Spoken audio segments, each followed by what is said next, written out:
హల్లెలూయా. మంచిది. పరిశుద్ధ గ్రంథం తెరుద్దాం.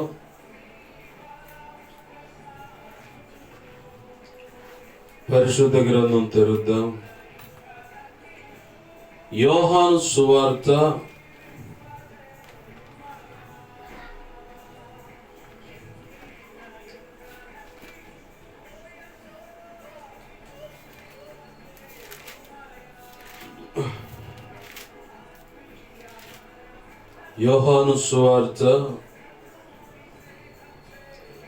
15వ అధ్యాయము మొదటి వచనాన్ని చదువుతాం. నేను నిజమైన ద్రాక్షావల్లిని, నా తండ్రి వ్యవసాయకుడు. ఆమె చిన్న మాట ప్రార్థన చేసుకుందాం. ప్రేమగల మా కన్న తండ్రి యేసయ్యా, నీకు వందనాలు, కృతజ్ఞతాస్తుతులు. మా ప్రభువా, మీరు ఇచ్చిన లేఖన భాగాన్ని బట్టి నీకు కృతజ్ఞతాస్తుతులు. ఈ వాక్యాన్ని విరవండి. వాక్యము చాటున మీరు దాచి ఉంచిన మాకు అవసరమైన నీ మనసులో ఉద్దేశించుకున్న క్రీస్తు యేసు సంపూర్ణత మేము పొందుటకు అవసరమైన ఆ సమానమైన సంపూర్ణత, సమానమైన మహిమ పొందుటకు ఈ భూమి మీద నువ్వు నిర్ణయించిన ఆ శ్రేష్టమైన పని చేసి ధన్యులమవుటకు క్రీస్తు న్యాయపీఠం ఎదుట నిలిచినప్పుడు సిగ్గుపడనక్కర్లేని పనివానిగా మేము నిలుచున్నట్లు, నీకు తలవంపులు తేకుండా, అవమానం కలగకుండా మమ్మల్ని చూడంగానే సంతోషించాలి. బడా మంచి దాసుడా, దాసురాలని మెప్పు, ఘనత, మహిమ, బహుమతులు ఇచ్చి నిత్యత్వంలో మాకు ప్రవేశం కలుగు చేసి నీ అనాది సంకల్పంలో నిర్ణయించిన వధువులో మాకు ఏర్పాటైన ఆ ఉన్నత స్థానంలోనే నిలిచి నీతో కలిసి యుగ యుగాలు నిత్య రాజ్య పరిపాలన చేయుటకు కావలసిన ఆ కృప పొందుటకు అవసరమైన సంగతులు మీరు లేఖనపు కాంచెల నుంచి మాతో మాట్లాడమని బతిమలాడుచున్నారు. ఉపదేశాన్ని అడ్డగించాలని ప్రయత్నం చేస్తున్నది దుష్టుడు, వాడి దోతలు, చీకటి అంధకార శక్తులు, ఇంచాదికి ఏ అడ్డుపడుతున్న విగ్రహ సంబంధించిన ఏ కీడును యేసు నామములో బంధిస్తున్నాను. నా చుట్టూ, మా చుట్టూ నీ చిత్త ప్రకారము నిర్ణయింపబడి ఈ ప్రార్థనలోకి వేస్తున్న ప్రతి ఒక్కరి చుట్టూ, మేమున్న గృహాలు, కాలనీ, పట్టణము, రాష్ట్ర, దేశము సమస్తము చుట్టూ సిలువ రక్తపు కంచె, రక్షణ కంచె, అగ్ని కంచెను వేయండి. ప్రపంచ వ్యాప్తంగా ఈ కంచె ఉండునుగాక. బలమైన సన్నిధి, తేజం, మహిమ, ప్రభావం చేత జ్ఞాపకంలో చేయబడ సమస్తం నింపబడి, అయ్యా ఇదిగో తండ్రి, నీ ఆత్మ చేత అందరూ దర్శింపబడి, రక్షించబడి, ఆత్మ వశులై నీ కృపలో వర్జలుదురుగాక. నీ పని ఆసక్తి కలిగి చేయుదురుగాక. గొప్ప కార్యాలు జరిగించుండయ్యా. నీ పక్షం వహించిన నేను బలహీనుడను. ఎంత బలహీనో నీకు బాగా తెలుసు. నీ మీదే అనుకున్నా, నీ కృప మీద ఆధారపడ్డా. నా సమస్త విధేయతల, అతిక్రమ దోషాలు, పాప దోషాలు, ఆజ్ఞాతిక్రమాలు ఒప్పుకుంటున్నాను. క్షమించండి. కలువరి నీ సిలువ రక్తము చేత నన్ను కడగండి, పవిత్రపరచు. శుద్ధ జలంతో సమస్త కీడ పవిత్రతను కొట్టివే. పరిశుద్ధ ఆత్మ అగ్నిలో నన్ను పుటమే శుద్ధ సువర్ణంగా మార్చు. నీ పరలోక శుద్ధ సువర్ణ తైలం నాపై ఇంకనూ గొప్పగా ఉంచి,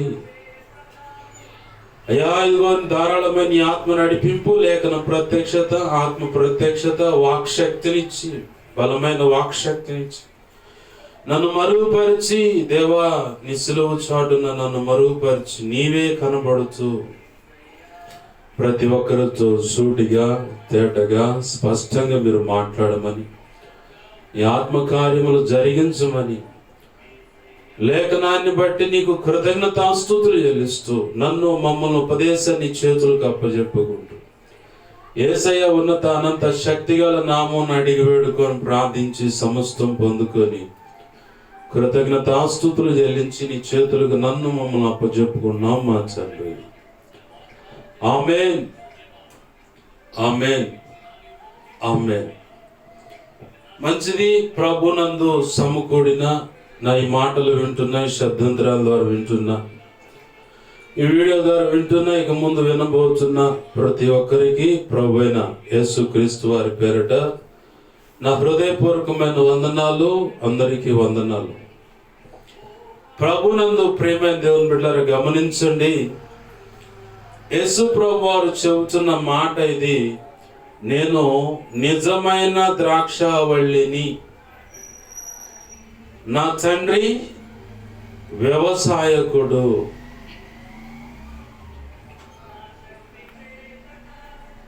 ప్రభు యొక్క దయా సంకల్పం అందరూ రక్షించబడాలని, ప్రతి ఒక్కరూ తన పోలికగా మార్చబడాలని, తాను ఆశించిన ప్రయోజకరమైన పాత్ర అవ్వాలని, ప్రభు ఉద్దేశించిన ఆ శాశ్వతమైన ఆశీర్వాదం ప్రతి ఒక్కరూ పొందాలని, ప్రతి తరములో,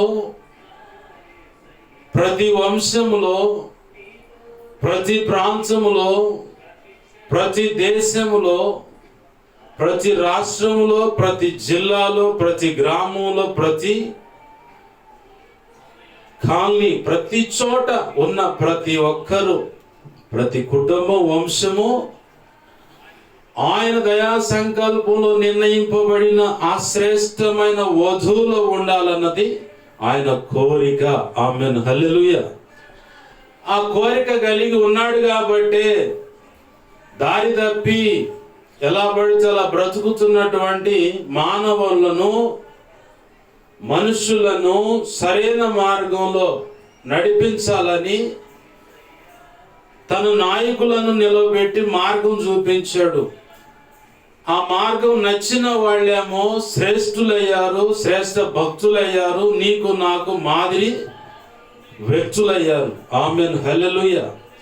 భక్తి సాధన ఇలా చేస్తే ఇంత గొప్ప ఆశీర్వాదం నేను పొందుకోగలనా అన్న ఆలోచన నీలో పుట్టేలాగా ఆ వ్యక్తుల బ్రతుకులు, వారి చరిత్ర పరిశుద్ధ గ్రంథంలో రాయబడింది. ప్రస్తుతం అనేకుల సాక్ష్య జీవితాలు పుస్తక రూపేణ నీకు సాక్ష్యాలుగా పుస్తకాల్లో కనపడుతుంది. అలాగే వీడియో రూపేణ ఎవరో ఒకళ్ళు అప్లోడ్ చేసిన దాన్ని బట్టి అది నీకు వింటే అంతుపడుతుంది.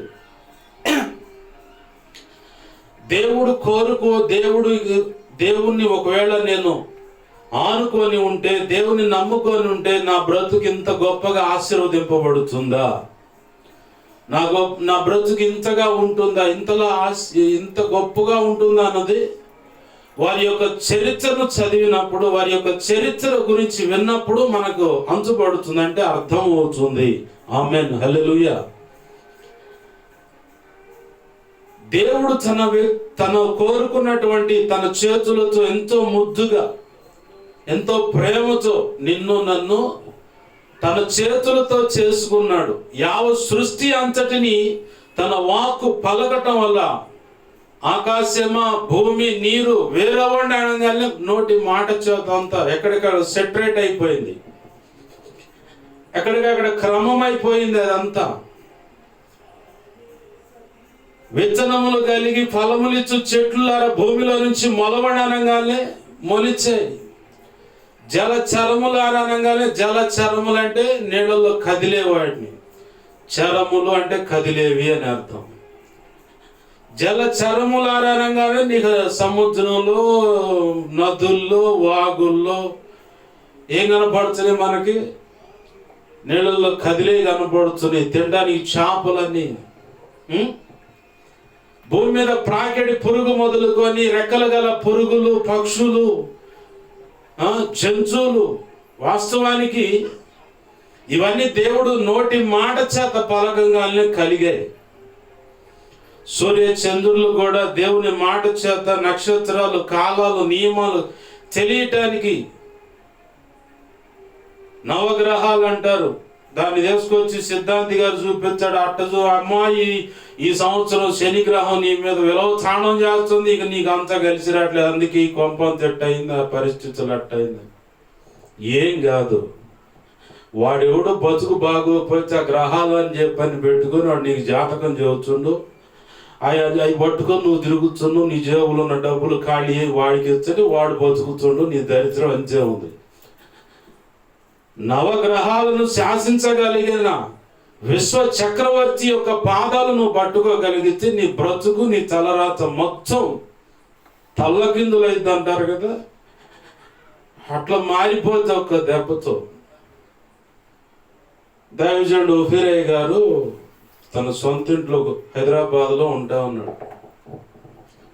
ఓ సిద్ధాంతి ఆ దారిన జాతకాలు చదువుతాం అది ఇది అని చెప్పని తిరుగుతూ ఉంటారుగా, తల బండిపోయిన ఓ సిద్ధాంతి ఆ ఇంటికాడికి రాగానే అమ్మమ్మమ్మ ఇంట్లో అసలు మామూలు కాదు, ఎవడు ప్రశాంతంగా ఉంటారు, అందరూ సావులు గందరగోళం అది ఇది అని చెప్పి అనుకుంటా, ఎవరండి ఇంట్లో అన్నాడు. కూర్చోబెట్టి ఏంటయ్యా సంగతి అంటే, ఈ ఇంట్లో మీరు ఎలా ఉండగలుగుతున్నారు, ఎలా నెమ్మదిగా ఉండగలుగుతున్నారు, అంత ప్రశాంతంగా ఎలా ఉండగలుగుతున్నారు, అసలు సామాన్యుకి ఇల్లు వాస్తు లేదు, కరెక్ట్ లేదు, అమ్మమ్మమ్మమ్మ అంటే, సరే వాస్తు లేదంటున్నావు కదా, గ్రహమండలాలన్నిటికీ అధిపతి ఎవరు? ఇంకెవరు? ఓం, ఆయనే అన్నిటికీ అధికారి. ఓంకారమైన త్రిమూర్తులే దానికి అధికారం అంటే చెబుతాయిన దానికి అర్థం అని చెప్పని అష్టదిక్పాలకులను నవగ్రహాలను ఒక్కసారి గట్ట శాసించగల అధినాయకుడైన ఆ వ్యక్తిని నేను కలిగి ఉన్న అద్దండి లెక్క. అందుకే మీరు అంత ప్రశాంతంగా ఉంటున్నారని చెప్పని ఇక కూర్చోబెట్టి ఆయన సువార్త చెప్పి, అయ్యగారు ఒక బాలుడు అట్టంటుడు దొరికితే పట్టిన జలుబు వదిలించి ఏంది సువార్త చెప్పి పంపించాడంట. అష్టదిక్పాలకులను నవగ్రహాలను శాసించగలిగేది ఎవరంటే నజరేయుడగు యేసుక్రీస్తు. ఆమేన్, హల్లెలూయా. ఆయనే నీకు కాలాలు, గ్రహాలు, సూర్యగ్రహణం, చంద్రగ్రహణం, అమావాస్య, పౌర్ణమి, మాసాలు, లెక్కలు, తిథి, నక్షత్రాలు అంటారు వీళ్ళు మేధావులు. ఇవన్నీ తెలియటానికి అవన్నీ ఈ విశ్వంలో తన మాట చేత వాక్కు పలకంగానే అన్ని ఎక్కడికక్కడ క్రమంలోకి వచ్చేసాయి. ఎందుకు అవి నిర్ణయింపబడ్డాయంటే నీకు సమయాలు, కాలాలు బాగా స్పష్టంగా అర్థం కావటానికే ప్రభు తన వాక్కు చేత చేశాడు ఇవన్నీ. కానీ మనిషి తన చేతితో చేయబడ్డాడు. చేతితో చేయబడ్డ మనిషి ఈరోజు మాట వినకుండా తిరుగుతున్నాడు. ఆ రోజు కూడా తిరిగాడు. ఆ తిరుగుతున్న ఆ రోజైనా ఈ రోజైనా తిరుగుతున్న వ్యక్తి కోసం ఆయన శిలువ మీదకి వచ్చాడు. ఆమేన్, హల్లెలూయా. ఒకవేళ నువ్వు బాప్తిస్మ అనుభవం లేకపోతే ఈ మాటలు వింటున్నట్లయితే సమయము ఇదే మిక్కిలి అనుకూల సమయాన్ని పోగొట్టుకోమాక నెక్స్ట్ సెకండ్ ఏమవుతుంది ఎవడికి తెలియదు. రేపు ఏం జరుగుతుంది అంట్లో నేను నెక్స్ట్ సెకండ్ మన ఆయుష్ ఎంత అంటే నీటి బుడగ అంటే ఒక సెకండ్. నువ్వు తెచ్చుకున్న వస్తువుకు గ్యారెంటీ ఉంది, వస్త్రానికి గ్యారెంటీ ఉంది, బైకుకి గ్యారెంటీ ఉంది, ఇంట్లో ఉన్న టీవీకి, ఫ్రిడ్జ్కి, వాషింగ్ మిషన్ ఉంటే దానికి గ్యారెంటీ ఉంది, ఇస్త్రీపేటకి గ్యారెంటీ ఉంది, సెల్ ఫోన్ గ్యారెంటీ ఉంది, వారంటీ ఉంది, గ్యారెంటీ ఉంది. ఎన్నాళ్ళు మాత్రం పనిచేస్తుంది అన్న గ్యారెంటీ ఉంది. పనిచేయడానికి తేడా పడుతుంది ముందుగానే కంపెనీ వాడు ఇన్సూరెన్స్ క్లెయిమ్ చేసుకొని వారంటీ కూడా అప్లై చేస్తాడు. వాడికి తెలుసు కంపెనీ వాడికి. కానీ ఇవన్నీ కలిగి ఉన్న మనకు మాత్రం ఈడ మాత్రం బాగా పునాది వేసుకొని బతకాలనేది తపనతో నేను గ్యారెంటీగా ఉంటా. ఎవరు చెప్పారు? నీకేమో రాసి ఇచ్చారు ఎవడన్నా అగ్రిమెంట్? దయచేసి బాప్తిస్ అనుభవం లేకపోతే బాప్తిస్ అనుభవంలోకి రండి.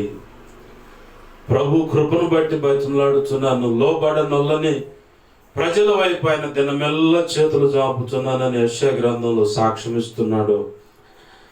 మత్తయి సువార్తలో ప్రయాసపడి భారం మోసుకొని పోచున్న సమస్త జనులారా, నువ్వు ఎటువంటి ప్రయాస చేత భారంగా మోసుకొని వెళుతున్నది ఏదైనా సరే ఆయన పాదాల చేత తీసుకొచ్చి నీ హృదయంలో ఉంది అది ఆవేదన రూపేణ కుమ్ములుచున్నావా, కృంగిపోతున్న మొత్తం తెచ్చి ఆయన దగ్గర పడి నీకు నెమ్మది ఉపశమనాన్ని కలుగు చేస్తాడు. ఆమేన్, హల్లెలూయా. నువ్వు తీర్చలేని సమస్య ఆయనకు అప్పచెప్పు, పరిష్కరిస్తాడు. నువ్వు తీర్చలేని అప్ప ఆయనకు అప్పచెప్పు, మార్గం చూపించి అప్పు తీరేలాగా నీ రెక్కల కష్టార్జితాన్ని ఆశీర్వదిస్తాడు. వాస్తవం ఇది. మాట వినని భర్త అయినా, మాట వినని కొడుకైనా, కూతురైనా, కోడలైనా, అత్తైనా, మామైనా, తల్లి అయినా, తండ్రి అయినా, ఒకవేళ నువ్వు సేవలు ఉంటే సంఘ విశ్వాసులైన, పరిచారకులైన, సంఘ పెద్దలైనా మాట వినకపోతే ఆయనకు అప్పచెప్పు. లేదు, నువ్వు శ్రేష్టమైన భక్తి జీవితం కలిగి అన్ని కొలతలు నీకు అవగాహన కలిగి ఉన్నట్లయితే నీ ఎదుట నిన్ను నడిపిస్తున్న దైవజనురాలు తేడాకుంటే ఆయనకు అప్పచెప్పు. ఎర్రగదీసి తీసుకోవచ్చు లైన్లోకి. సేవకుడికి వేర కోటింగ్ ఉండదు, మామూలుగా ఉండదు. విశ్వాసికి, సంఘ పెద్ద పరిచారకులు వాళ్ళు కొంచెం కొద్దిగా గొప్ప తప్పించబడతారు. కానీ సేవకుడిని అయితే శాపం దోనాడు దోచుడు తెల్లగా వచ్చిందాకా, అంటే సరి చేయబడేదాకా వదిలిపెడుతుడు. వాళ్ళకి పడే నలుగుడు మామూలు కూడదు అనమాట. వాస్తవం నేను అప్పచెప్పాను. నేను మొహమాటే ఉండదు. నేను తేడాకుంటే నన్ను ఎరగి, వాళ్ళు తేడాకుంటే వాళ్ళని ఎరగి లైన్లో పెట్టు. నీ నామానికి అవమానం రాకూడదు. సంఘం విషయంలో, సేవ విషయంలో అవమానం రాకూడదు.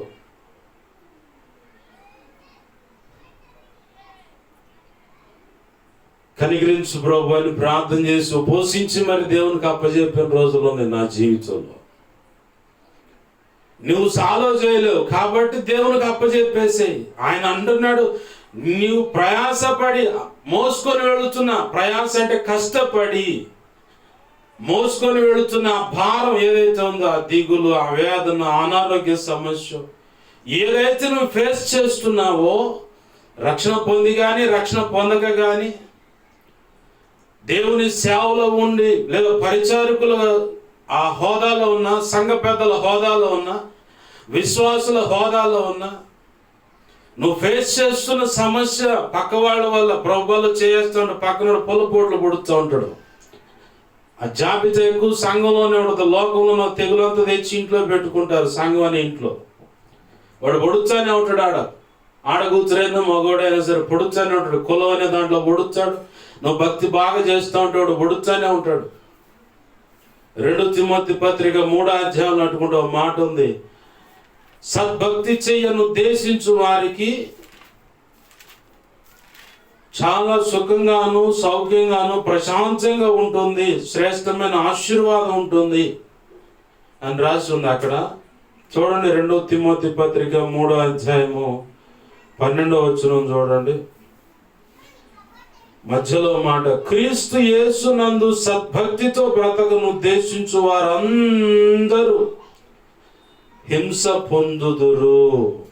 ఎందుకు? నువ్వు భక్తి చేస్తూ ఉంటే, యేసయ్యలో ఉండి సద్భక్తి చేస్తూ ఉంటే సైతాని గాడికి నచ్చదు, పక్కనోళ్ళకి కాదు నచ్చంది. ఆల్రెడీ సైతాని గాడికి మెయిన్ ఏజెంట్లు అయి ఉంటారు వీళ్ళు సంఘంలో. విశ్వాసుల రూపంలో ఆడవాళ్ళు కానీ మగవాళ్ళు కానీ, పరిచారకుల రూపంలో ఆడవాళ్ళు కానీ మగవాళ్ళు కానీ, సంఘ పెద్దల రూపంలో ఆడవాళ్ళు కానీ మగవాళ్ళు కానీ, సేవకుల రూపంలో ఆడవాళ్ళు కానీ మగవాళ్ళు కానీ ఉంటారు. ఫెలోషిప్లో చూస్తే ఒక్కడు కూడా భక్తికి రాదు. అంత ఘోరంగా ఉంటుంది ఆడ పరిస్థితి. నేను పరిచారకుడు ఉన్నప్పుడే మా పాస్టర్ గారితో అన్నా, ఏందయ్యా వీళ్ళ పరిస్థితి, ఈ రకంగా అరాకొరా ఈ రకంగా వీళ్ళు ఉంటే, అరాకొరా విశ్వాసంతో ఉన్నవాడైతే ఇక చల్హాట్ సభకు నమస్కారం, ఇలా బతుకులెట్టున్నా, ఇంకెందుకు మాకు అవసరం లేదని పోతారు. అంటే నవ్వి మౌనంగా ఉన్నాడు మా ఆత్మీయ తండ్రి. మాకు పెట్టారు. అప్పుడు ఒకసారి నేను ఉన్నప్పుడు ఫెలోషిప్ జరిగింది. వాళ్ళ వీరాంగం చూసా, నాకు అర్థమైంది, ఈ రకంగా ఉంటే మాత్రం ఒక్కడు కూడా భక్తిలో రారు. అయితే నేను దాన్ని నా హృదయంలో తీసుకొని, వాళ్ళు అట్టున్నారు కాబట్టి నేను ఇక రాను భక్తికి, నేను ఇలా భక్తి చేయనన్న మాట తీసుకోలే. వాళ్ళ లెక్క వాళ్ళు అప్పచెప్పుకుంటారు. నా ప్రభు నాకు ఇచ్చిన భక్తి జీవితాన్ని నేను కాపాడుకోవాలి, నా ఆత్మను కాపాడుకోవాలి, ప్రభు నిర్ణయించిన పని ఉంటే ఇలాంటి తెగులు లేనటువంటి శ్రేష్టమైన భక్త సమాజాన్నే సిద్ధపరచాలి, భక్తులను తీర్చిదిద్దాలి. ఈ తుచ్చమైన ఈ కుమ్ములాట్లు కొట్లాడు ఉండకూడదు. శిష్యులైన సేవక గణం అంటే అదే మరి చాలా కష్టతరమైన పని అది. మరి అల్పుడికి దేవుడు దాన్ని తీసుకొచ్చి ఇచ్చి చెయ్యి నువ్వు చేయాలా. ఎందుకు ఈ విషయాలు ప్రభు గుర్తు చేస్తున్నాడంటే సద్భక్తి చేయాలని అనుకుంటున్నావు నువ్వు. యథార్థంగా ఏ విషయంలో కూడా లోపము లోటుపాటు లేకుండా ప్రతి సెకండ్, ప్రతి నిమిషం, ప్రతి గంట, ప్రతి రోజు, ప్రతి వారం, ప్రతి నెల, ప్రతి సంవత్సరం ఎప్పటికప్పుడు నువ్వు సరి చేసుకుంటున్నావు, దిద్దుకుంటున్నావు, లోబడుతున్నావు, శుద్ధీకరణ ఆచరిస్తున్నావు, పరిశుద్ధాత్మ చేత నింపబడుతున్నావు. నీకు తెలిసినంతలో స్కేల్ పెట్టి కొలుసుకున్నట్లు యథార్థంగా భక్తి చేస్తూ వెళుతున్నావు. అది ప్రభువుకి ఇష్టమైంది. కానీ సైతాను గాడికి ఇష్టం లేదు. కాబట్టి ఆల్రెడీ సంఘంలో ఉంటారు ఏజెంట్లు. ఇప్పుడు చెప్పాక వరుస విశ్వాసుల్లో, సంఘ పెద్దలు, పరిచారకులు, సేవకుల్లో కూడా ఉంటారు వాడి ఏజెంట్లు. మేము వాడికి దొరికామన్న సంగతి సేవకుడికి సేవకురాలకు అర్థం కాదు. పరిశుద్ధాత్మదేవుడే బలంగా వాళ్ళ మీదకి వచ్చి వారిని దర్శించినప్పుడు ఆ నిర్ణయ కాలం ఒక రోజు ఉంటుంది. చిన్నవాడైనా పెద్దవాడైనా ఎవరో ఒకరి ద్వారా ప్రభు వాక్యపు కాంచెలో నుంచి మాట్లాడుతూ ఉంటాడు. అది స్వీకరించే మనసు కూడా వాళ్ళకు ఉండకుండా ప్రభువే చేస్తాడు. ఆ హృదయం ఇంకా కఠినమైపోయేలాగా సైతాన్ గాడు చేస్తాడు. ఈ కోణంలో అవ్వాల్సిన నష్టం అయితే నలగాల్సిన కాడ నలుగుతారు, కోల్పోవాల్సిన కోల్పోతారు. చిట్ట చివరికి ఒక రోజు ఉంటుంది. ఆ రోజు తొంగి చూసుకుంటే ఏమి ఉండదు. అమ్మమ్మమ్మ సైతాన్ గాడికి మనం ఇట్ట దొరికామా. దైవజనుడైనా దైవజనురాలైనా వాళ్ళ అనుభవం. ఇక సంఘ పెద్దలు, పరిచారకులు, విశ్వాసులంటే ప్రత్యేకంగా ఉపవాస కోటాలో ఎక్కడో నీ ముఖం నీ బ్రతుకు తెలియనటువంటి ఒక ప్రాంతంలో దైవ చిత్తంలో నిర్ణయింపబడిన ఆ సభలో, ఆన్లైన్ ప్రార్థనలో ఎడో వెళ్తావు. వెళ్ళినప్పుడు ముక్కు బగిలేటట్టుగా ఒక్కటే గుద్దు, ముక్కు మూతి ఏకచదరం అయ్యేటట్టు గుద్దితే మూతి బొగ్గులు అంటారు చూడు, ఆ టైపులో ముఖం మీద కొడుతున్న పరిశుద్ధాత్మ దేవుడు వాక్యం అనే చీపురు కట్ట చాట తీసుకొని ఆ దెబ్బ మెలకు మనోనేత్రాలు మరొకసారి వెలిగించబడతాయి. నేను ఇంత నష్టపోయానని ఆ లేఖనపు కాంచులో దేవుడు, పరిశుద్ధాత్మ దేవుడు దర్శించిన దాన్ని బట్టి నీ బ్రతుకాడ బట్ట బయలుచ్చి బోరు నేర్చి, ఇక నా వల్ల కాదయ్యా, నేను సరి చేసుకుంటాను, నీకు ఇష్టరాలుగా నేను బ్రతుకును ఉద్దేశించాను, నాకు సహాయం చేయ ప్రభు అని దేవుని పాదాలు పట్టుకొని వెనుగులాడుతూ ఉంటావు. ప్రభు కృప పొందుకుంటాం. ఆమేన్, హల్లెలూయా. ప్రభునందు ప్రియమైన దేవుని బిడ్డలారా, గమనించండి, ఇక్కడ సద్భక్తిని ఉద్దేశించావు, చేయనుద్దేశించావు కాబట్టి నీకు శ్రమలు విస్తరిస్తాయి. అయితే ఈ శ్రమలు విస్తరించటంలో నీకు ఆశీర్వాదం ఉంది. ఆమేన్, హల్లెలూయా. ఏముంది? సద్భక్తిలో నీవు శ్రమల పాలవటంని బట్టి నీకు ఆశీర్వాదం ఉంది. ఆశీర్వాదాలు మెట్టుకు ఒక 3 లేదా 4 గుర్తు చేస్తాను.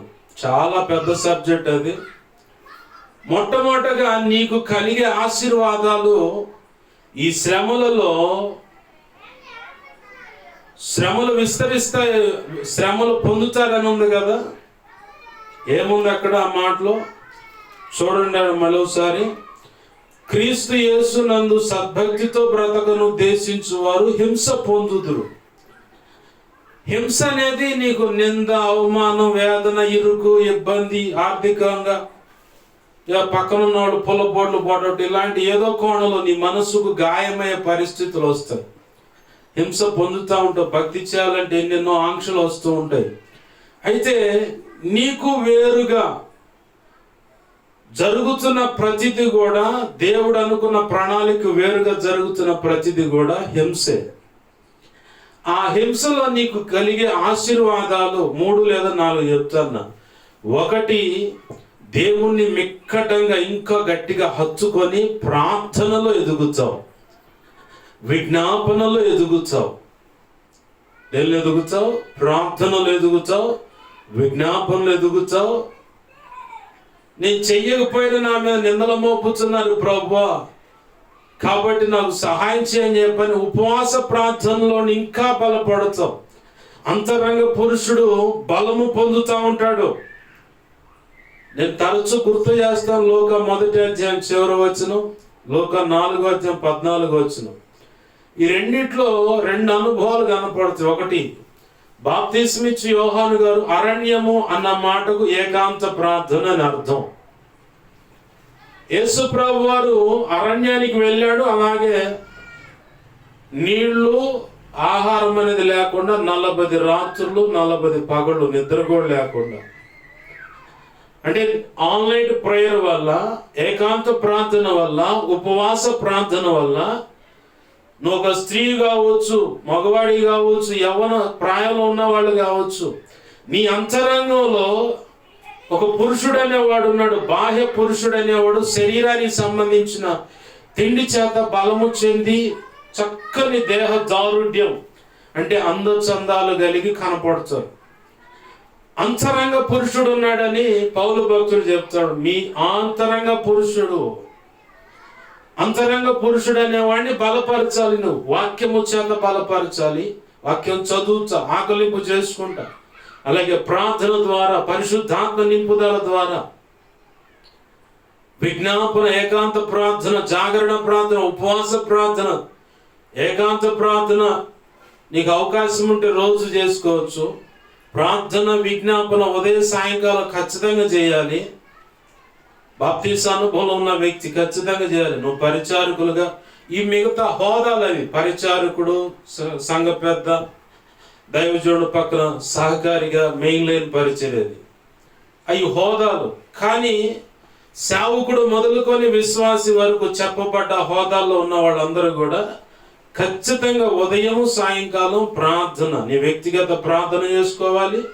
అలాగే అందరి కోసం విజ్ఞాపన చేయాల్సిందే.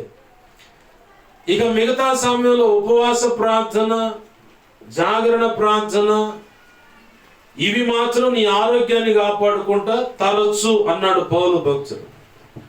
తరచు ఉపవాసాలతోనూ జాగరణలతోనూ నా శరీరాన్ని నేను నల్లగొట్టుకున్నాను అన్నాడు. శరీరాన్ని నల్లగొట్టుకోవటం ఎందుకు? ఎందుకంటే అది పెత్తనం చేస్తుంది. ఏ విషయంలో పెత్తనం చేస్తుంది?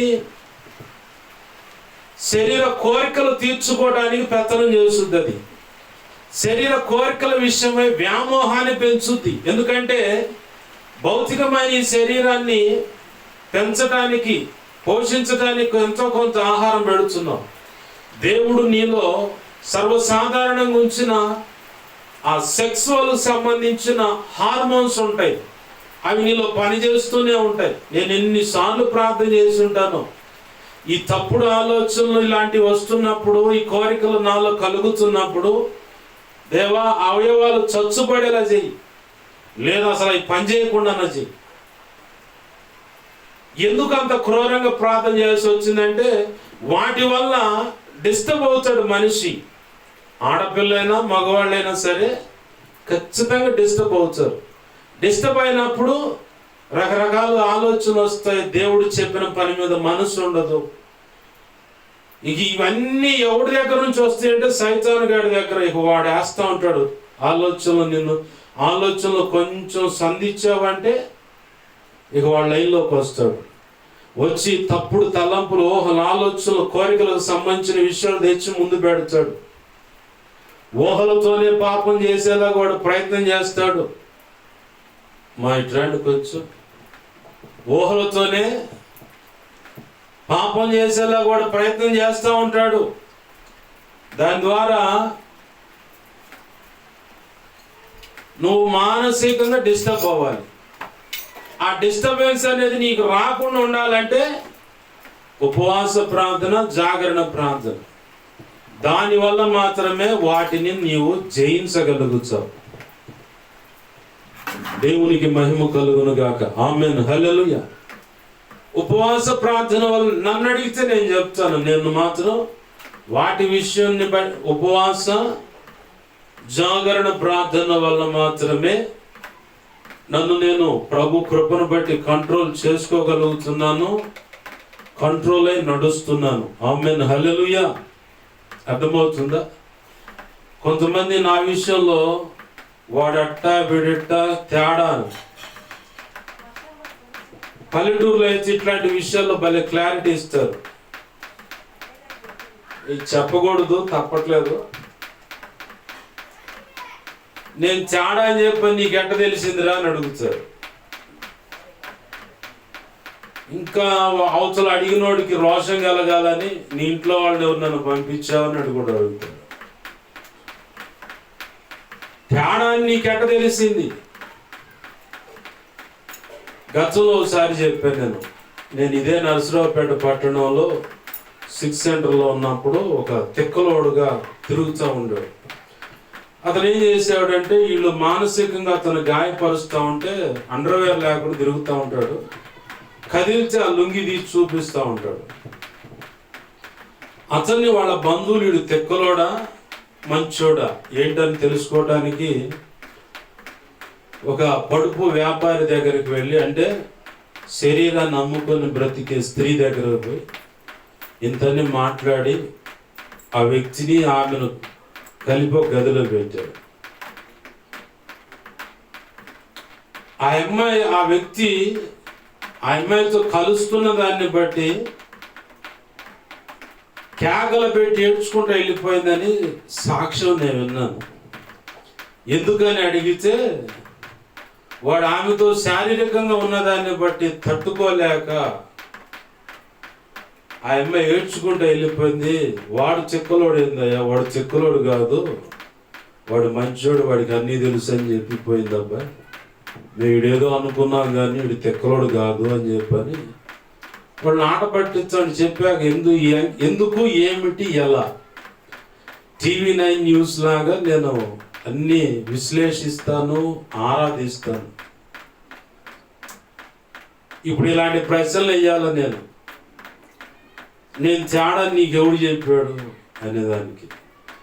వాళ్ళు అనుకున్న దాన్ని బట్టి నాకు రాలిపోయిన ఏమి లేవు, ఊడిపోయిన ఏమి లేవు. ఇంకా దేవుడి చేతిలో పడి ఇరగచన్నుడు తింటారు వాళ్ళు. సబ్జెక్ట్లోకి వద్దు, ఇవన్నీ పిచ్చి పిచ్చిలే కానీ పనికిరాని, ఎందుకు పనికిరాని ఇవన్నీ ఏంది. దేవునికి మహిమ కలుగును గాక. హల్లెలూయా, హల్లెలూయా. మరొక్కసారి హల్లెలూయా. ప్రభునందు ప్రియమైన దేవుని బిడ్డలారా, గమనించండి. సద్భక్తి నువ్వు చెయ్యను ఉద్దేశించుంటే హింసలు పొందుతావు. వాటిలో లాభాలు ఏంటి అంటే, నీవు దేవునిని గొప్పగా హత్తుకుంటావు. రెండవది, నీవు ఎదుర్కొంటున్న నింద అవమానాలు దేవుని దగ్గరికి ఎలా వెళ్ళావో, తెప్పరిల్లి బయటకు వచ్చి ఎలా నిలబడ్డావో, అలాంటి పరిస్థితుల్లో ఉన్నవాడు రానున్న దినాలు నీ ఎదురు తెచ్చినప్పుడు, ఇదిగో ఈ సమయంలో ఇలా ఉండాలి, ఇలా ఉండాలి, ఇలా చేయాలని అవతల వ్యక్తిని ప్రోత్సహించి బలపరిచి ముందుకు నడిపిస్తావు. ఆమేన్, హల్లెలూయా. రెండవ లాభం. మూడవ లాభం నమ్మకంగా నీ పక్కన ఉన్నవాడి వల్ల జరిగిన గాయాలను బట్టి జాగ్రత్త కలిగి ఉంటావు. నువ్వు ఎవరైనా ప్రేమను వలకబోస్తూ నీ ఎదుటికి వచ్చినా వారిని ససేమిరా అంతరంగంలో నువ్వు నమ్ము కానీ పైకి నమ్మినట్టు కనపడుతావు. జాగ్రత్త కలిగి ఆచి తూచి అడుగులు వేస్తావు, వారితో మాట్లాడుతావు, స్నేహం చేస్తావు. ప్రతి విషయాన్ని దేవునికి అప్పచెప్పుకుంటూ ఈ వ్యక్తి లేదా ఇతను సరైనోడా కాదని ప్రభువును అడుగుతూ ముందుకు అడుగులు వేస్తూ నిన్ను నువ్వు జాగ్రత్త చేసుకుంటావు. ఎన్నోది ఇది? మూడవది. నాలుగవది, దేవునితో నువ్వు అడుగులు వేస్తున్నప్పుడు ఆయన నీతో ప్రత్యేకంగా సహవాసానికి వస్తాడు. ఆ పరిస్థితుల్లోని నీ దగ్గరకు వచ్చి చాలా చక్కగా ముచ్చటిస్తాడు. అయ్యా, ఒకప్పుడు నేను బాధ చేత ఇలా దేవుని సన్నిధికి వెళ్ళాను, పలానా వాళ్ళు ఇలా చేస్తుంటే ఇలా నేను దేవునికి దగ్గరైతే ఆయన నాకు అనేక విలువైన సంగతులు ఏకాంత ప్రార్థనలోనే నాకు చెప్పాడయ్యా. నేను చెప్తా సాక్ష్యం, నేను చెప్తా. 4వ సంగతి ఇది. దేవుడే నీతో ప్రత్యేకంగా మాట్లాడతాడు, దర్శనాలు ఇస్తాడు, స్వరం ద్వారా మాట్లాడతాడు.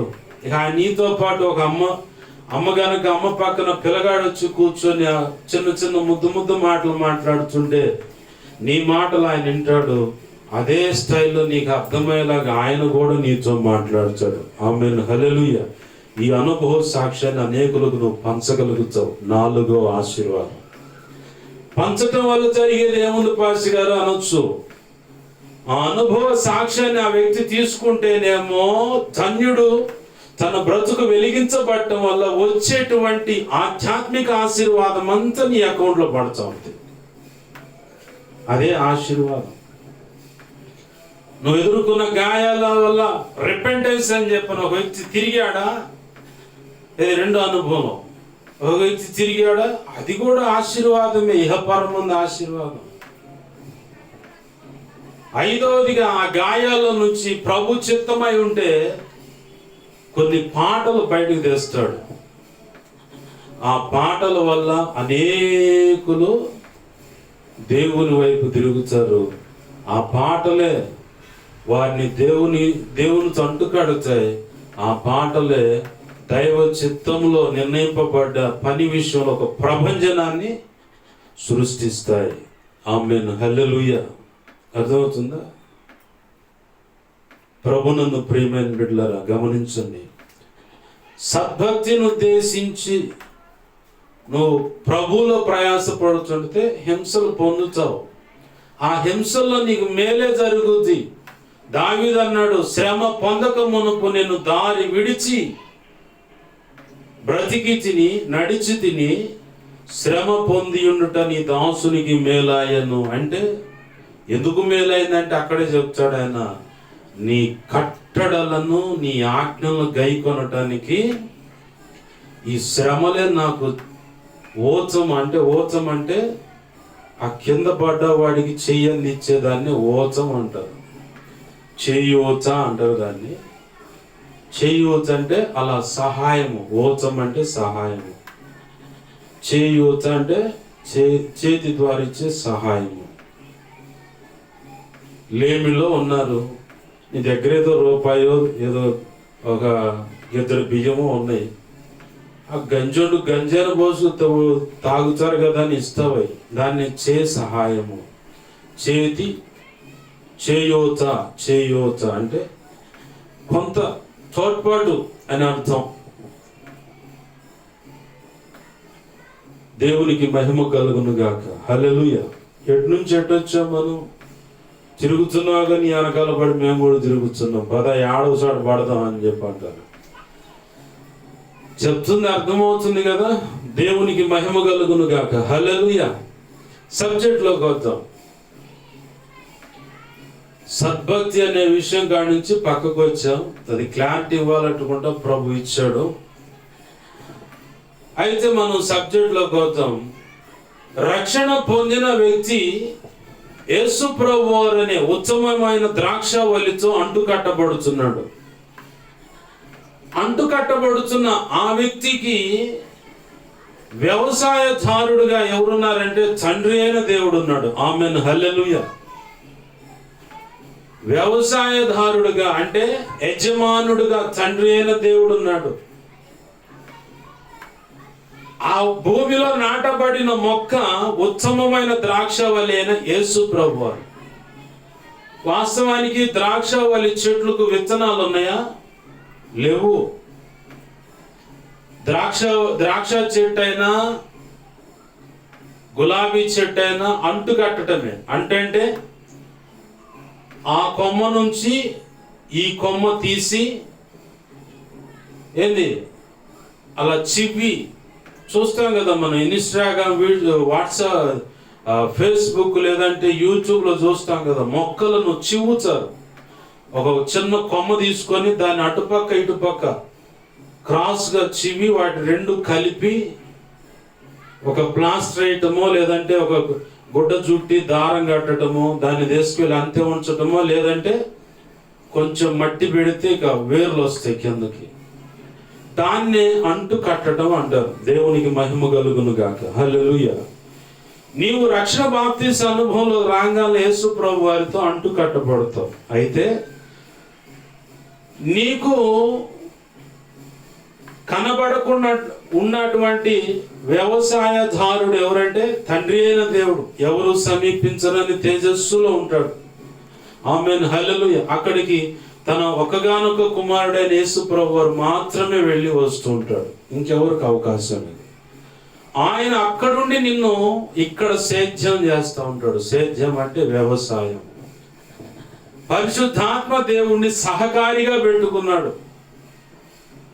తండ్రి అయిన దేవుడు తన కుమారుడిని ఈ భూమి మీద ఉన్న మానవాళి అనే తన పోలికలో చేయబడిన ద్రాక్షావళి అనే ఆ తీగలను వాస్తవికంగా ఈ భూమి మీద నాటబడిన యేసు ప్రభు వారనే ద్రాక్ష చెట్టుకి కొమ్మలుగా అంటు కట్టను ఉద్దేశించాడు. అంటు కట్టబడుట అంటే క్రీస్తు నిజముగా నా కొరకు ప్రాణం విడిచాడు, పునరుత్థానుడయ్యాడు, ఆ రక్తములో నేను కడగబడినట్లయితే, ఆయన యందు విశ్వాసం ఉంచబడినట్లయితే నిశ్చయముగా నేను రక్షించబడేదను, జీవ గ్రంథంలో నా పేరు రాయబడుతుంది. తద్వారా ఒకానొక రోజు పునరుత్థానంలో నేను పాలి భాగస్థురాలను అవుతానని నమ్మి బాప్తీసు అనుభవంలోకి రావటమే అంటు కట్టబడటం. ఆమేన్, హల్లెలూయా. అలా అంటు కట్టబడ్డ తర్వాత నీ విషయంలో ఎప్పటికీ ఎటువంటి శ్రేష్టమైన వాతావరణం కావాలన్నా వాతావరణం అనుకూలంగా ఉంటేనే కదా వ్యవసాయం దిగుబడి కరెక్ట్గా వచ్చేది. కావలసిన సమయంలో నీరు అందటమైనా, అలాగే ఎరువు, ఏదైనా పరిశుద్ధాత్మ దేవుడు ఆ పోషకాలన్నీ అందిస్తూ ఉంటాడు. ఇవి డైరెక్ట్గా నీకు అందాలంటే అర్థం కాదు కాబట్టి దైవజనుడు నీకు కాపరిగా పెట్టాడు, అంటే తోటమాలిగా పెట్టాడు. తోటమాలి అంటే పనివానిగా. ఆమేన్, హల్లెలూయా. ఆ పనివాని ద్వారా నీకు శ్రేష్టమైన సంగతులు వాక్య ఉపదేశపు కాంచులో నుంచి ఎరువు రూపేణ వస్తుంది. ఏంది పరిశుద్ధాత్మ జల్లు అనే రూపేణ వస్తుంది. ఏదన్నా అరాకుర, ముడత, మచ్చ, డాగు అంటే చెట్ల మీద కనపడే తెగుళ్ళు ఇవి. అవి మన దేహంలో కూడా మన హృదయంలో కూడా కనపడుతూ ఉంటాయి. కనపడుతున్నప్పుడు పరిశుద్ధాత్మ దేవుడు లేఖనపు కాంచులో సూటిగా నీతో మాట్లాడుతున్నప్పుడు అవి నిన్ను తాకుతుంటాయి, స్పృశిస్తుంటుంది నీ హృదయాన్ని. వెంటనే నీవు సరి చేసుకున్నట్లయితే, వాటిని సెటరేట్ చేసుకున్నట్లయితే నీవు ధన్యుడవు, ధన్యురాలు. కాదని సైతానుగాడికి అంటే సైతానుగాడికి ఉండే లక్షణాలు ఏంటంటే స్వేచ్ఛ కావాలి, నన్ను ఎవడు అభ్యంతరపరచకూడదు, నేను ఎట్లా బ్రతికినా ఏందిలా ఉన్నా అని అడగటానికి ఎవడు ముందుకు రాకూడదు. నాకు నచ్చింది నేను తింటా, నాకు నచ్చినట్టుగా నేను ఉంటా, నాకు నచ్చినట్టుగా నేను తిరుగుతా, నాకు నచ్చిన ఇలా ఎవరి హృదయంలో తలంపులు, ఊహలు, ఆలోచనలు, మనసులో ఈ అభిప్రాయాలు ఉంటాయో సైతాను గాడికి ముద్దు బిడ్డలుగా, ఏజెంట్లుగా మారిపోయారని అర్థం. క్రమము, క్రమశిక్షణ సైతాను గాడికి అస్సలు నచ్చదు. వాడు అనుకున్నది చేయాల, స్వేచ్ఛగా బ్రతకాల. బ్రతుకు. ప్రభు అన్నాడు, బాలుడు నడవలసిన త్రోవను వానికి బాల్యమందే నేర్పాల. వాడు పెద్దవాడైన తర్వాత ఆ దారి నుంచి తొలగిపోవడానికి లేఖనం సాక్ష్యం ఇస్తుంది. అర్థమవుతుందా? బాలుడిలో స్వాభావికంగా పుట్టుకతోనే మూఢత్వం వస్తుంది. అది అయితే బెత్తెమ ద్వారా అది వదిలిపోనని కూడా సామెతలు సాక్ష్యం ఇస్తుంది. బెత్తెమ అంటే భౌతికంగా తల్లిదండ్రి వాడిని ఒక దెబ్బ కొట్టి లైన్లో పెట్టుకోవాలి. చిన్నప్పటి నుంచి అది క్రమం తెచ్చుకోవాలి. గారాభంగా పెంచి పెంచి పెంచి వాడు నీ మెడల మీదకి ఎక్కి ఎగిరిగిరి తన్నేదాకా తెచ్చుకోమాక. ఎగిరిగిరి తన్నేదంటే కొంతమంది భౌతికంగా తల్లిదండ్రులు రోడ్డు మీద ఈడ్చి తన్నేవాళ్ళు ఉన్నారు. ఇంకొక కోణం ఏంటంటే ఏదో ఒక వాళ్ళ స్వతంత్ర అభిప్రాయాలను బట్టి తీసుకున్న నిర్ణయాలు చొప్పున అడుగులు వేస్తూ బ్రతుకుతూ నువ్వు చెప్తున్నా వినకుండా ఇట్టగా అట్టండి నువ్వేది నాకు చెప్పేది అన్నట్టుగా ఆ మాట పలుకేవాళ్ళు కొంతమంది, పలకకుండా హృదయంలో తిరుగుబాటు చూపించేవాళ్ళు కొంతమంది. ఈ పరిస్థితులను బట్టి నువ్వు అబ్బా నా కుమారుడు ఎంత గొప్పగా బ్రతుకుతున్నాడు, అబ్బా నా కూతురు ఎంత గొప్పగా బ్రతుకుతున్నారని సంతోషించి దేవా నీకు స్తోత్రం హల్లెలూయా ఆల్మైటీ గాడ్ జీసస్ అంటావా? ఏందయ్యా ఈ రకంగా తయారయ్యారు ప్రభు అని చెప్పని నెత్తి నోరు బాదుకుంటా ఉపవాసం ఉండి కన్నీరు విడుచు రేతులు కూడా కొంత ప్రత్యేక సమయం ప్రభు పాదాలు పట్టుకొని ఆయన గదిలిస్తూ ఉంటావు. దీన్నే ఎగిరిగిరిది అనటం అనేది.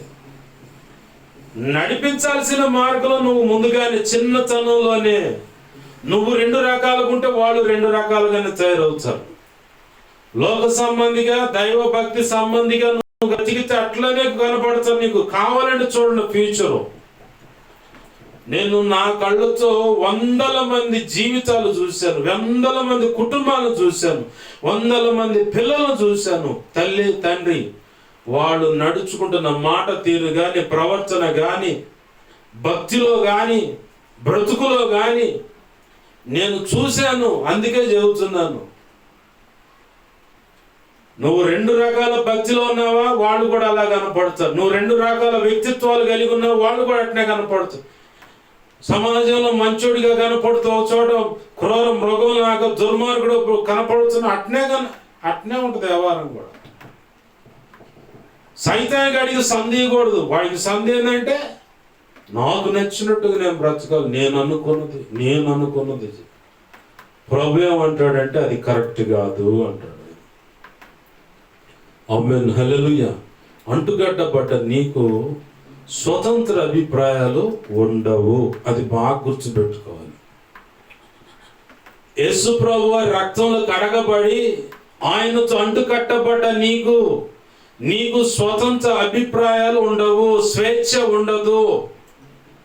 క్రమశిక్షణలోకి వచ్చావు. ఎందుకంటే ఆయనతో అంటుకట్టబడిన తర్వాత ఆయనలో ఉన్న జీవం నీలోకి వస్తుంది. ఆయనలో ఉన్న జీవం నీలోకి వస్తే ఆయన లక్షణాలే నీలో కనపడాల. భార్యాభర్తలు కాపురం చేస్తారు, ఆ అమ్మాయి గర్భం దాల్చుద్ది, పుట్టినోడికి ఆ తల్లియో తండ్రియో పోలికలు వస్తాయి. రంగు, ముక్కు, ఈ నొసులు, కళ్ళు, చెంపలు ఏ భాగాలైనా పూర్వీకులు వస్తే రావచ్చు. అచ్చం మా తాత ముత్తాతన్నాడు, నన్ను చూస్తే అందరూ మా నాన్న ఉన్నట్టు ఉన్నాడు అని చెప్పంటారు, మా తాత ఉన్నట్టు అని చెప్పంటారు. కొంతమంది అయితే వాళ్ళ అమ్మ ఉన్నట్టే ఉండని చెప్పని అంటూ ఉంటారు.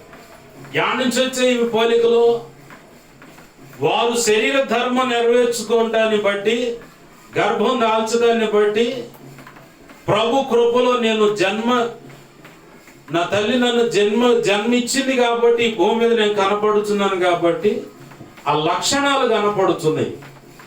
నేను గతంలో చెప్పా కదా,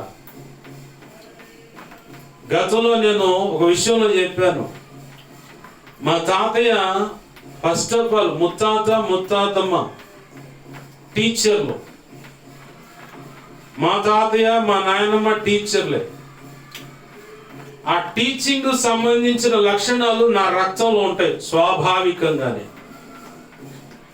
మా తాతయ్య రాజకీయ నాయకుడు, ఆ లక్షణాలు కూడా స్వాభావికంగా నా రక్తంలో ఉంటాయి. అమ్మ తరపు తాతయ్య కానిస్టేబుల్, ఆయన లక్షణాలు మా అమ్మలో ఉంటాయి, మా అమ్మలో నుంచి నాలో కూడా కనపడతాయి. బాగా గుర్తుపెట్టుకోండి. మా అమ్మ యవన ప్రాయం ఉన్నప్పుడు ప్రైవేట్ చెప్పేది, అక్కడ ఖాళీగా ఉంటుంది కానీ కొంతమందిని చెప్పి వాళ్ళు చాలా మంది ఇప్పటికి కూడా మా టీచర్ గారయ్యా ఆమె చెప్పిన చదువును బట్టి ఇదిగో మేము ఈ పొజిషన్లో ఉన్నాము.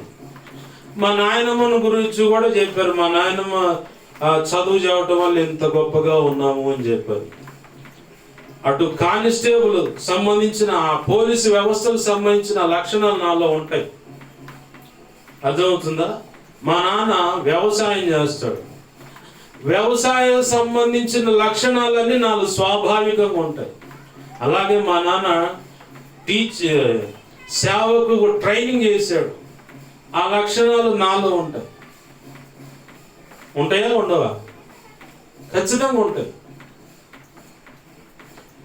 ఈ లక్షణాలన్నీ ఉన్నాయి కాబట్టే ఒక వ్యక్తిని ప్రయోజకరమైన పాత్ర చేయడానికి ఒక చిన్న సబ్జెక్ట్ తీసుకొని అర్థమయ్యేలాగా చెప్పడానికి ఈ అల్పుణ్ణి ప్రభు ఆ క్వాలిఫికేషన్స్ అన్నిటిని నాలో పెట్టి ముందుగానే భవిష్యత్ ప్రణాళిక ఎరిగినవాడు కాబట్టి ఆ క్వాలిఫికేషన్ నాలో పెట్టి ప్రతి ఒక్కరికి అర్థమయ్యేలాగా ప్రభు సాక్ష్యం సువార్త చెప్పిస్తా ఉన్నాడు. దేవుని మాటలు అందిస్తా ఉన్నాడు. ఆమేన్, హల్లెలూయా. అర్థమవుతుందా? నాలో గొప్పతనాన్ని బట్టి కాదు. ఎక్కడి నుంచి వస్తుంది ఈ వివరణ అంటే, ఫస్ట్ ఆఫ్ ఆల్గా ఆయన అనాది సంకల్పంలో నిర్ణయించబడిన రీతిగా మా పెద్దలను సరైన మార్గంలో నడిపించుకుంటూ వచ్చి ఆ లక్షణాలు నాలో పెట్టాడు. నా దగ్గర అవే కనపడుతూ ఉపదేశించేటప్పుడు వాడికి అర్థమయ్యేలాగా చెప్పటం. రాజకీయంగా ఎవరైనా వస్తే ఎత్తుగడ ఎలా అయ్యాలో, రాజనీతి ఏంటో నాకు తెలుసు. పోలీసు వ్యవస్థ అంటే దొంగను ఎట్టగొట్టుకోవాలో, ఎలా వాడిని బయటకు లాగాలో, ఎటు నుంచి ఎటు కొడితే వాడు బయటకు వస్తాడో తెలుసు. వ్యవసాయం వచ్చేసరికి భూమిని ఎంత లోతుగా దున్నాలి, ఎంత సేద్యం చేస్తే ఎలా, ఏం చేస్తే, ఇవన్నీ ఉంటాయి. నాలో స్వాభావికంగా ఉంటాయి. ఇక ఇంకొకటి గుర్తు చేస్తున్నాడు ప్రభు, బరువు ఎత్తే విషయంలో. మయ్య వెయిట్ లిఫ్టరే. ఏంది ఆ బరువు అనేది నాలో కూడా ఉంది. నేను ఆల్రెడీ ప్రయత్నం చేశాను. ఇక మా అమ్మ నాన్న దగ్గర నేను నాలో పుణికి పుచ్చుకున్నటువంటి లక్షణాలు కొన్ని కనపడేందంటే, శక్తి వంచన లోపం లేకుండా వాళ్ళు ప్రయాసపడటం నేను చూశాను. ఏం లేకుండా, ఇది అమ్మ శక్తి వంచన లోపం లేకుండా ప్రయాసపడటం నేను చూశాను. ఓర్పు, ఇవన్నీ చూశాను నేను. వాటిలో కనపడుతూనే ఉంటాయి ఆ లక్షణాలు మీకు. ఇప్పుడు నా తల్లిదండ్రులు అవి లేకపోతే నాలో నీకు ఎట్ట కనపడతాయి? ఇప్పుడు నిండు చూలాల అమ్మాయి ఉంది, గర్భం దాల్చి, ఆ లక్షణాలు కనపడుతాయి. తల్లిదండ్రులు ఉన్న లక్షణాలు పొట్టకొచ్చి క్లియర్ కట్గా కనపడుతాయి. అలాగనే యేసు ప్రభు వారు అంటు కట్టబడినప్పుడు యేసు ప్రభు వారిలో ఉన్న ఆ జీలు, ఆ లక్షణాలు, ఆ ప్రభావం నీలో కనపడాలి. కనబడతలేదంటే నువ్వెక్కడో సైతాను గాడికి సంధించావు కాబట్టే నువ్వు అలా నడుస్తున్నావు. వాస్తవానికి దేవునికి, యేసు ప్రభు వారితో నువ్వు అంటు కట్టబడి ఉన్న వ్యక్తివైతే ఖచ్చితంగా నీలో యేసు ప్రభు వారి వల్ల మృదుత్వం కనపడుతుంది, ప్రేమ కనపడుతుంది, వినయం కనపడుతుంది, విధేయత కనపడుతుంది, తగ్గింపు జీవితం కనపడుతుంది, లోబడటం కనపడుతుంది, నింద అవమానాలైతే సహించటం కనపడుతుంది. దేవుని లేఖనాన్ని క్రాస్ చేసి మాట్లాడవు, దేవుని లేఖనానికి కట్టుబడి ఉంటావు, దేవుని లేఖనపు కాంతిలోనే నీవు నడుస్తూ ఉంటావు, దేవుని పని చేస్తూ ఉంటావు. అభ్యంతరాలు వచ్చినాయి అనుకో, దేవునికి అప్పచెప్పి అడుగులు వేస్తూ ఉంటావు.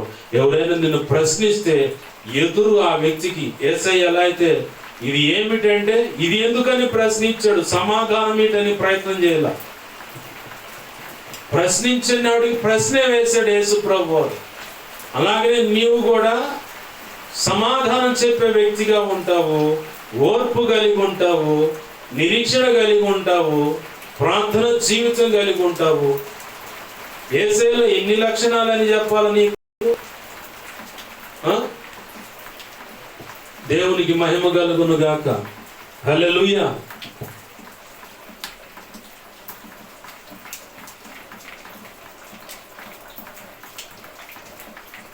యేసయ్యలో ఎన్ని లక్షణాలు, శుభ గుణ లక్షణాలు. ప్రేమతో కూడిన కోపం, పాపాన్ని అసహించుకోవటం, పాపిని క్షమించటం, ప్రేమించటం. నేను చాలాసార్లు చెప్పుకుంటా మా అమ్మతో, నేను పాపాన్ని అసహించుకుంటా, పాపిని క్షమిస్తా. యేసు ప్రభువు తరచు పాపం చేస్తా ఉన్నాడు, ముద్దు పెట్టుకున్నాడా? గద్దించాడు,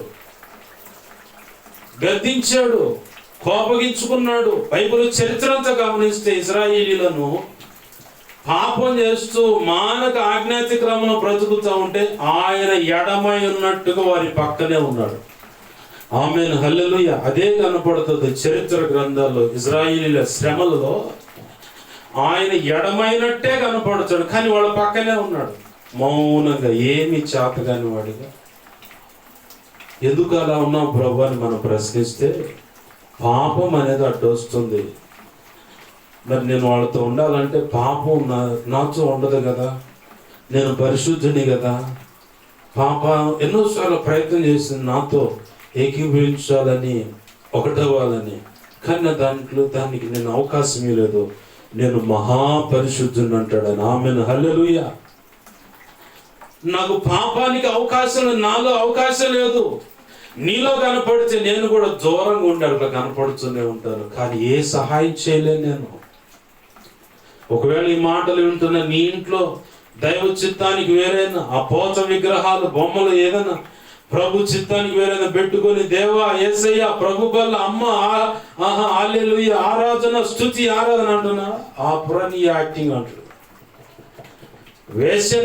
వేషనైతే క్షమిస్తాను, కానీ వేషధారణ కలిగినటువంటి వ్యక్తిని, అంటే రెండు రకాలుగా ఇంకెన్నైనా సరే వ్యక్తిత్వాలు కలిగిన వాడిని ఆమెను వేషధారి అంటారు. రంగస్థలం మీదకి పోతే రంగులు వేస్తూ ఉంటారు. ఒక్కో సినిమాలో ఒక్కో టైప్లో కనపడుతుంది హీరో హెయిర్ స్టైల్ కానీ, మొక్కలు. దీన్నే వేషం అంటారు, వేషాలు వేసేవాడు అని. వేసే ముందు కూడా నువ్వు అలానే ఉన్నావు అనుకో, అనేక రకాల బ్రతుకు వైనము పరిస్థితులు నీ జీవితంలో కనపడుతుంటే, ప్రభు కూడా అనే మాట ఒకటే, వేషధారి, నిన్ను నేను క్షమించినట్టు. చల్లగానైనా ఉండు, వెచ్చగానైనా ఉండు, నులివెచ్చని స్థితి నీకు ప్రమాదం. రెండు పడవల మీద కాళ్ళు వేసి నిలబడుతుంది అండి, అది రోడ్డు మాంసంగా అంచే రెండు కాళ్ళు వేస్తే అంచే ముంచి పడేస్తే నీళ్ళలో ఉంటూ పోయి. ఏదో ఒక దానిలో ఉండు. నీ ఇంట్లో ఆకాను తెచ్చుకున్నట్టుగా శపితమైనది ఏమైనా తెచ్చిపెట్టుకున్నావా? రాహేలు తెచ్చుకున్నట్టు వాడు అయ్యే ఒక పోత విగ్రహాన్ని తెచ్చుకొని ఆమె సామాను సంచిలో పెట్టుకుని అంతే కూర్చొని అబద్ధం ఆడింది. నానా నువ్వు రాగాలి లేచి మర్యాద ఇవ్వలేదు అనుకో మాక, నాకు నెలసరి వచ్చింది అంటే కడగా ఉన్నాను అంటే నెలసరి వచ్చింది అని అర్థం. కాబట్టి నేను లేవలేకపోతున్నాను నాన్న, నీ ముందు గౌరవించలేకపోతున్నాను, ఏమనుకో మాకు. ముద్దు పెట్ట కదా ఆయన దాటిపోయాడు. యాకోబయ్యకు తెలియదు, ఒకటే శాసనం వేసిండు, ఎవడు ఎక్కడ ఉందో వాడు ఖచ్చితంగా దాచడు పో అని. ఆమె నిజంగానే తెచ్చింది. పితరుల స్వాస్థ్యమైన అబ్రహాము తన భార్య కొరకు కొన్నటువంటి సమాధుల తోటకై కొన్న పొలంలో శారా పాతి పెట్టబడింది, రెబ్కమ్మ పాతి పెట్టబడింది, లేయా పాతి పెట్టబడింది. రాహేలు సమాధి మాత్రం ఆడో పాతి పెట్టబడింది. బైబిల్ సాక్ష్యం ఇస్తుంది, ఇప్పటికీ కూడా ఎక్కడో ఆ సమాధి తెలియదు. అయితే మన ప్రభు పునరుత్థానుడు ఇవ్వటాన్ని బట్టి ఆమె క్షేమస్థితిలోకి వెళ్ళిపోయింది. మరి ఇప్పుడు నీకెవరున్నారు ఆలోచించు ఒకసారి. ఇప్పుడు నిన్ను ఒడ్డునేయటానికి ఎవరున్నారు? నిన్ను మళ్ళీ యేసు ప్రభు రాడు, సిలువెక్కడు, ప్రాణం పెట్టడు, రక్తం చిందించడు, పునరుత్థానమే లేదు. డైరెక్ట్గా క్రీస్తు న్యాయపీఠం. రక్షణ పొందిన వ్యక్తి అయితే ధవళ సింహాసనం అని ఉంటుంది. అక్కడ యేసు ప్రభు ఉండడు, కానీ ఇక మిగతా వ్యవహారం అంత ఉంటుంది. మొత్తానికి ఒకటే తీర్పు, నిత్య నరకం, ధవళ సింహాసనం ఎదుట. క్రీస్తు న్యాయపీఠ ఎదుట జవాబుదారితనం ఉంటుంది. అంటే కోర్టులో నేరం మోపబడిన వాడిని దోషి అంటారు. ఆ నిలబడితే ఆ బోన్లో నిలబడంగానే వీళ్ళు ఎన్ని నేరాలు మోపుతున్నారు, నీ మీద ఇంత క్రైమ్ ఉంది, ఈ వాస్తవంగా నువ్వు చేసావా అని అడుగుతాడు. లాయర్ అడుగుతారు, జడ్జి కూడా అడుగుతాడు. అడిగినప్పుడు ఏ దొంగ ఒప్పుకుంటాడు నేను చేశానని? నేను చేయలేదు. అది ఈ లోకంలో. అక్కడ పోయిన తర్వాత కూడా నీ వ్యవహారం అంతే ఉందనుకో, ఆకాశమంత డిస్ప్లే మీద నువ్వు రహస్యంగా ఒప్పుకొని దాచిపెట్టుకొని నీ బ్రతుకంతా కోటాన కోట్ల పరిశుద్ధులు ఎదుట, దేవుని పరిశుద్ధ దేవదూతల ఎదుట, యేసయ్య తండ్రి అయిన దేవుని ఎదుట పరిశుద్ధాత్మ దేవుడు ఆ డిస్ప్లే మీద నీ సాక్ష్యం ఇస్తూ ఉంటాడు. ఇది ఇక్కడ ఇక్కడ ఏమే, ఇక్కడ ఇచ్చను ఇలా చేశారని. అక్కడ పోకముందే, ఆ పరువు అక్కడ పోకముందే, ఈ భూమి మీద ఉండగానే నిన్ను నువ్వు సరి చేసుకొని నిజముగా ఆయనతో అంటూ కట్టబడినట్లయితే ఇందాక చెప్పబడ్డ లక్షణాలన్నీ చదువు. 4 సువార్తలు చదువు. యేసు ప్రభు యొక్క శుభ గుణ లక్షణాలు నీకు కనపడతాయి. మిగతా పాత నిబంధనంతా చదువు. పాపాన్ని అసహించుకుంటూ ఆ బిడ్డ ఎలాగైనా తన సొంత బిడ్డని పక్కనే ఉంటూ తన దాసును పెట్టుకుంటూ హెచ్చరికలు జారీ చేస్తూ ఆయన కుమిలిపోవచ్చు, ఆయన బాధపడుతూ నిన్ను పక్క శ్రమల పాలు చేసి ఆ శ్రమంలో నీ స్థితిగతులేంటో, నువ్వు ఎక్కడ దారి తప్పావన్న సంగతి నీకు కొంతలో కొంచెం మెలకు వస్తుందేమో. ఇజ్రాయేలీలను శ్రమల పాలు అప్పచెప్పడానికి కారణం ఏందో తెలుసు. ముందుగానే ప్రవక్త ద్వారా చెప్పించాడు, సరి చేసుకోవాలా. తీసుకుపోయి నెబుకద్నెజరు అనే రాజుకి కూర్చోబెట్టి అన్నం పెట్టాయి అని చెప్పి పంపించలా, ఎర్రగతోము వాళ్ళని చెప్పని అప్పచెప్పాడు. బానిసలుగా తీసుకుపోతే కొంతమంది యవ్వన బిడ్డలను, రాజు పిల్లలను నపహంసకులుగా అంటే చాచగాని వారిగా, ఇజ్రాలుగా వాళ్ళు మార్చేశారు. యేసయ్య అన్నాడు, పుట్టుకతో దేవుడు చేసిన నపహంసకులు కలరు, మనుషులు చేసిన నపహంసకులు కూడా కలరు. నెబుకద్నెజరు అనే రాజు చేసింది అదే పని ఇజ్రాయేల్ దేశంలో. ఎంత నీచము, అంత దయనీయమైన స్థితికి దేవుడు మనస్సాక్షి పని చేసినాడు. ఎందుకు అప్పచెబుతాడండి అంటే అడుగుతాడు ఒకడు బడుద్దాడు. నిన్ను బతకమంటారట, నిన్ను బతకమండ కైని మానలేదు తోటికి, ఆ విమల మానల నీకు ఏడ మొత్తానికి 3 రోజులు. మళ్ళీ మేధావిలాగా నీతి మంచులాగా కరెక్ట్గా ఉన్నాడు ప్రశ్నలు మళ్ళీ ఎగిరిగిరి దంచడు ఆయన. అంతే ఏడబడుతో తెలీదు. అయితే హాస్పిటల్ బెడ్ వెంటిలేటర్ మీదతో లేదంటే మార్చురీలో ఉంటావు. ఇక వేసపోయేది ఆడికి శ్మశానం గొంత ఆడదాకా తెచ్చుకో. మాక ప్రశ్న వేసి బతుకు మార్చుకో, నీ వ్యక్తిత్వాన్ని సరి చేసుకో, ఆ బలహీనత నుంచి విడిపించు ప్రభు అని ఆయన పాదాలు పట్టుకొని బచ్చనాడితే ఖచ్చితంగా పరిశుద్ధాత్మదేవుడు వాటి మీద నీకు జయమిస్తాడు. ఆమేన్, హల్లెలూయా. ఇవన్నీ కాకుండా యేసయ్య కంటే తెలివిగల్ల వాళ్ళలాగా మేధావిలాగా మాట్లాడమాక, గోపల బగుల్చి. దేవునితో నువ్వు అంటుకట్టబడ్డ రక్షణ అనే అనుభవాన్ని బట్టి నువ్వు మర్యాదగా ఆ రక్షణకు నువ్వు సరెండర్ అవ్వాలా. ఈ రక్షణలో కొనసాగుతున్నప్పుడు పిచ్చి పిచ్చి వేసేయాలైతే కుదరదు. ఇలా గుమ్ముచుడు పరిశుద్ధాత్మ దేవుడు. ఏదో ఒక రోగమో నష్టమో ఏదోటి అనుమతిస్తాడు. నువ్వు లోపడనంతసేపు, దేవుడికి నువ్వు సరెండర్ సెటరేట్ అవునంతసేపు నీకు శ్రమలు అన్నట్టుగానే కనపడతాయి. శ్రమల్లోనే నడిపిస్తాడు నిన్ను ప్రభు, శ్రమల్లోనే నడిపిస్తాడు. ఎందుకంటే నువ్వు లోపడాలా. నీకు ఇంకా అర్థం కావాలంటే ఒక ఉపమానం నిజ జీవితంలో సగటు రైతు చేసే విషయాన్ని చెప్తాను. రైతు మంచి కోడెదోడ, మంచి పుటక పుట్టినటువంటి కోడెదోడ పిల్ల అంటే మగవాటిని కోడెదోడలు అంటారు, ఆడవాటిని ఆవులు అంటారు. ఈ కోడెదోడను జత ఎలపటిది బాపటిది అంటారు. 2 ఎలపటి అయినా 2 బాపటి అయినా కాడిమాను నిలువును ఎరగదీస్తే ఒక్కటి కూడా మాట అంటే ఎలపటది బాపటది అంటే ఒకటి బలము గలది, ఒకటి బలహీనమైనది. ఆమేన్, హల్లెలూయా. రెండు సాగు చేస్తారు భార్య భర్తలు అంటే అదే మరి వ్యవహారం. ఆ అమ్మాయి బలహీనరాలే, నువ్వు బలవంతుడివి.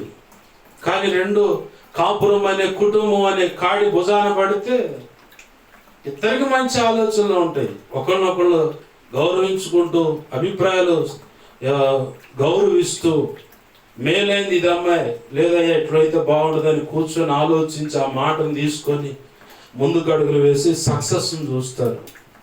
నా పాటని నెగ్గాలంటే ఆ పిల్ల వండి పెట్టదు, శరీర ధర్మానికి సహకరించదు. ఆడవాళ్ళకు ఉన్న ఆయుధాలు మూడే. ఒకటి వండి పెట్టదు, రెండవది వండి పెట్టే విషయంలో బట్టలు ఉతకడం అయినా ఈ కూడా ఉన్నాయి. రెండవది శరీర ధర్మానికి సహకరించదు, అది దేవుడు ఇచ్చిన క్రమం. మూడవది బిర్రుగా అలిగి పడుకుంటుంది. నీ సావు ఇక ఎవడు చూడదు, దేవుడే చూస్తూ ఉంటాడు. నేను అధ్యయనం చేయక నాకు దొరికిన విషయాలు ఈ మూడే. ఈ మూడును చదువుకుంటా పోతే ఇంకా ఎన్నో సంగతులు ఉంటాయి. గనుల్లో కనపడ్డ వజ్రాలలో ఎన్నో విషయాలు ఉన్నాయి. అది ఇప్పుడు సందర్భం కాదు కాబట్టి చెప్పను. ఆడపిల్ల అంటే నీ భార్య, ఆ వందల్లా మూడు ఆయుధాలు. ఒకటి అనుదిన చర్య, వండటం బట్టలు ఉతకటం మానేసిందా, నువ్వు ఉతుక్కోవాలి, నువ్వు వండుకోవాలి, అంట్లు కూడా నువ్వే దొంగకోవాలి. ఇక శరీర ధర్మం, పక్కకు పోతే HIV AIDS, ఆడకు పోలేవు, ఏడే కూర్చోవాలి, అక్కడ బ్రేక్ అవుతుంది. మూడవది బిర్రుగా అలిగి పడుకున్నారంటే ఎన్ని కోట్ల రూపాయలు నష్టం అవుతుంది. మరి అదేం మనసు నాకు ఇంతవాటికి అర్థం కాదు.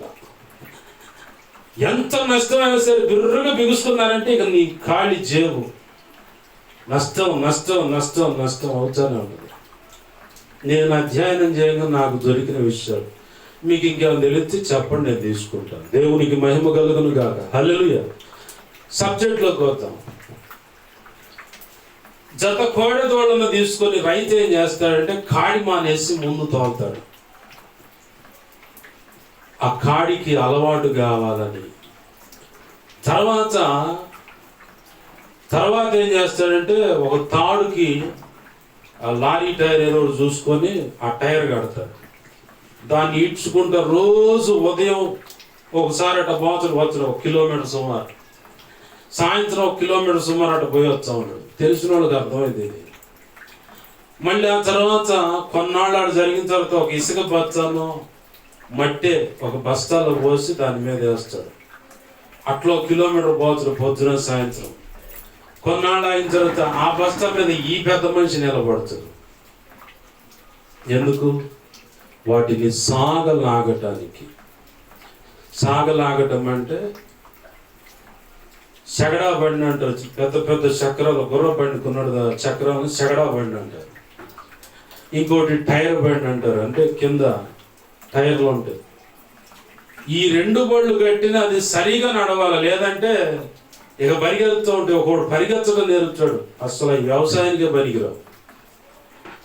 పరిగెత్తడం కాదు, నిదానంగా నడిచినవే వ్యవసాయం చేయడానికైనా ఏ పని చేయడానికైనా ఉపయోగపడతాయి.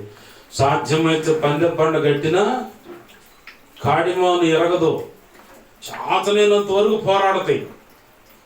ఉరికే అనుకో, ఒక్కసారి కట్టాలంటే ఇరిగితే కాడిమాను నన్ను ఇరుగులేదంటే అంతే కుప్పగూలి ముందుకు కోలపడతాయి.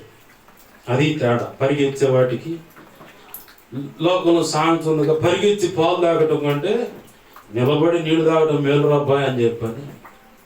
వ్యవసాయంలో కూడా అంతే, కోడెదోళ్ళను సాగలాగే విషయంలో కూడా అంతే. ఏది ఆ మనిషి నుంచున్న తర్వాత నెక్స్ట్ ఏం చేస్తాడంటే బండి కడతాడు. ఆ బండి కట్టిన తర్వాత ఒక మంచి పొలం చూసుకొని ఆ చెగడా బండికి ఆ చక్రాల మధ్యలో ఒక కర్ర అడ్డం వేసి దోలు అంటాడు. అవి కష్టంగా లాక్కుంటా పోతాయి. ఇది ఈ సాగలాగే దేనికంటే ఆ చెగడా బండికి కర్ర అడ్డం వేసేది పందె పడ్డం లాగడానికి, బరువైన వస్తువులు గట్టిగా పట్టడానికి. ఒకవేళ నీ జీవితంలో దేవుడు అనుమతిస్తున్న ఇప్పుడు చెప్పబడ్డ అనుభవాల్లో కొన్ని ఇరుకులు ఇబ్బందులు నీ మీదకు తీసుకొస్తూ నీలో వ్యక్తిత్వాన్ని బిల్డ్ చేస్తాడు. ఆయన విశ్వాసాన్ని బిల్డ్ చేస్తాడు, పరిశుద్ధతను బిల్డ్ చేస్తాడు, నిరీక్షణను బిల్డ్ చేస్తాడు, ఓర్పును బిల్డ్ చేస్తాడు. అసలు సేవ చేయాలంటే కావాల్సిన ముఖ్యమైన ఏంటి అంటే విశ్వాసము, ఓర్పు, నిరీక్షణ, పట్టుదల, ప్రార్థన. ఇవన్నీ ఉంటాయి. అన్నిటికంటే ముఖ్యమైన ఏంటంటే నిన్ను నువ్వు తగ్గించుకోవటం, లోబడటం, దిద్దుకోవటం, వేచి ఉండటం. దాన్ని నిరీక్షణ అంటారు. దేవుడు ఇచ్చే నాకు ఓపిక బట్టి తీసుకునే దాన్నే నిరీక్షణ, దాన్నే వేచి ఉండటం. వీటిలో ఏది తేడాకున్నా కాపురం కష్టమే ఉంటుంది, కుటుంబ పరిస్థితి కష్టంగానే ఉంటుంది, పిల్లల భవిష్యత్తు కష్టంగానే కనిపిస్తుంది, సేవ కూడా కష్టంగానే కనపడుతుంది. ఈ వ్యక్తిత్వాలు నీలో బిల్డ్ చేయడానికి ప్రభు ఏం చేస్తాడంటే కొన్ని పరిస్థితులు అనుమతించి ఆయన అనుకున్న రీతిగా నిన్ను మలుచుకుంటూ తీసుకొచ్చుకుంటాడు.